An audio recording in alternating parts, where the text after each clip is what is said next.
Minutos a esta hora saludamos a nuestro siguiente invitado en nuestros estudios. Se trata de Sebastián Rivadeneira, él es experto en los temas de energía. Sebastián, buenas noches. Bueno, la atención del país en este momento es la llegada de la barcaza turca MRV. Esto deviene de un contrato entre la empresa pública Selek y la turca Karpower Ship. Contrato firmado el 1 de agosto que asciende a $114 millones.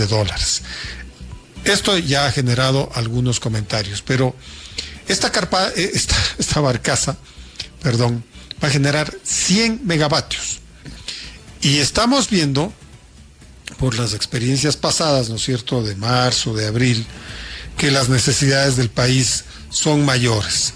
Tenemos el estiaje en buena parte del país ya, entonces como que se avecinan los apagones.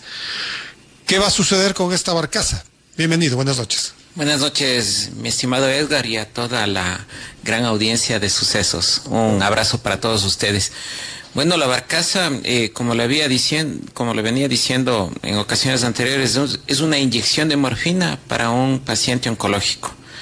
Si bien es cierto, aportará una cierta cantidad de energía, pero eso no va a ser suficiente para el gran déficit que posee en este momento el país. Entonces, para hablar con cifras redondas, hay costos fijos y costos variables de esta barcaza. El costo fijo, por los 18 meses que va a estar parada, es de alrededor de 8.28 millones de dólares. Entonces, la diferencia del contrato va a ser para generación de energía. Eso nos va a dar aproximadamente unos 10 meses y medio de generación de energía. Entonces, es lógico que van a generar durante los meses de estiaje, septiembre, octubre, noviembre, diciembre y parte de enero, en lo que es del 2024 y en lo que es del 2025.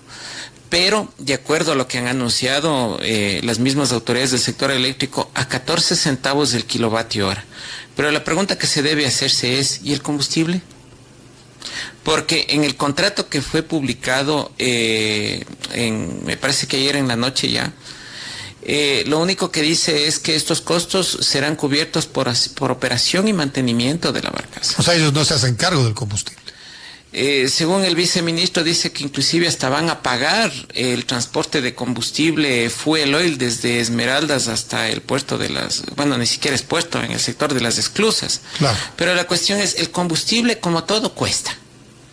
Entonces, el precio del galón de este tipo de combustible está alrededor de los de los $2.46 del galón. ¿Incluye subsidio?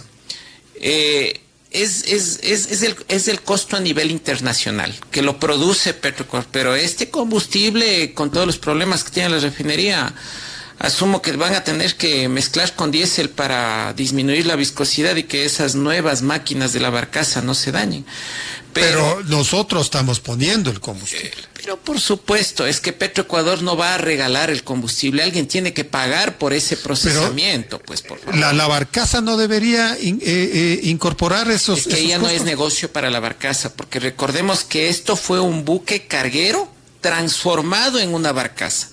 Entonces, en el mundo, aproximadamente 1 megavatio instalado equivale a $1 millón. Eso significa que esta empresa Karpower tuvo que haber invertido para transformar este buque carguero en barcaza. Es decir, tuvo que haber invertido por lo menos unos $100 millones.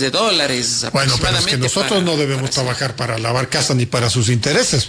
Tenemos que trabajar para el país. El gobierno está en esa obligación. Ahí es donde van a cuestionar precisamente los actores políticos, y cuando este contrato finalice, seguramente vendrán las auditorías de Contraloría y ahí empezarán a salir sorpresas. ¿Por qué? Porque se estima que con esta cantidad de energía que va a generar, más o menos va a consumir alrededor de unos 44.8 millones de galones de fuel oil.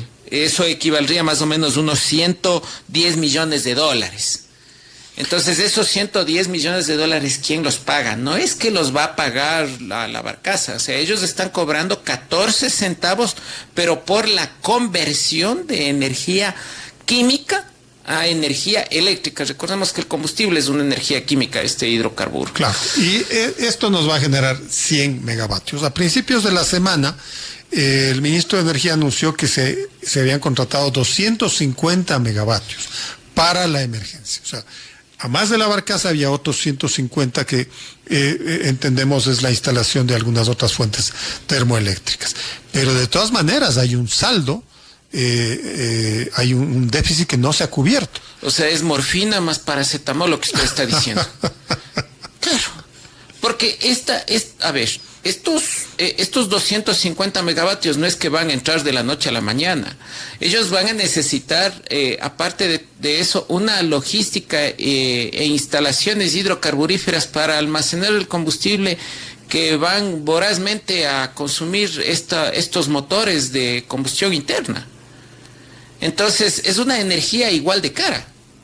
Lo que no han anunciado, y eso es lo que yo vengo diciendo, ¿cuál es la energía firme? Los proyectos grandes, ¿cuándo van a iniciar estos proyectos grandes? Porque el gobierno, cuando estuvo en campaña, es decir, cuando había la candidatura, ya habían los apagones. Entonces ellos ya estaban conscientes de qué muerto estaban haciéndose cargo. Y cuando estuvo la ministra Andrea Robo, ¿qué hizo? Nada. ¿Y qué están haciendo los actuales funcionarios que son parte de la administración anterior? Están dando estos paños de agua tibia, pero en ningún momento se ha anunciado. Yo no he escuchado que hayan anunciado cuándo va a iniciar la construcción del proyecto Cardenillo o de Río Santiago, o de lo que sí se necesita el país, centrales nucleares, como las tiene Brasil, como las tiene Argentina. ¿Cuándo se ha hablado de fuentes energéticas más baratas como las centrales a carbón? Entonces, ellos están dedicados a culpar al pasado, a culpar a los gobiernos anteriores, que por supuesto tampoco no hicieron nada. Después de Coca-Cola Sinclair en el año 2016, debió iniciarse inmediatamente la construcción de otra central de las mismas características en cuanto a tamaño, a infraestructura, pero obviamente sin sobreprecios y sin las falencias técnicas. O por lo menos culminar bien las que se contrató en el gobierno de Rafael Correa. Quijos está abandonado. Sabanilla, abandonado. Toachi Pilatón hasta ahora no despega. Y Toachi Pilatón, recordemos que solamente hay agua en febrero, marzo y abril.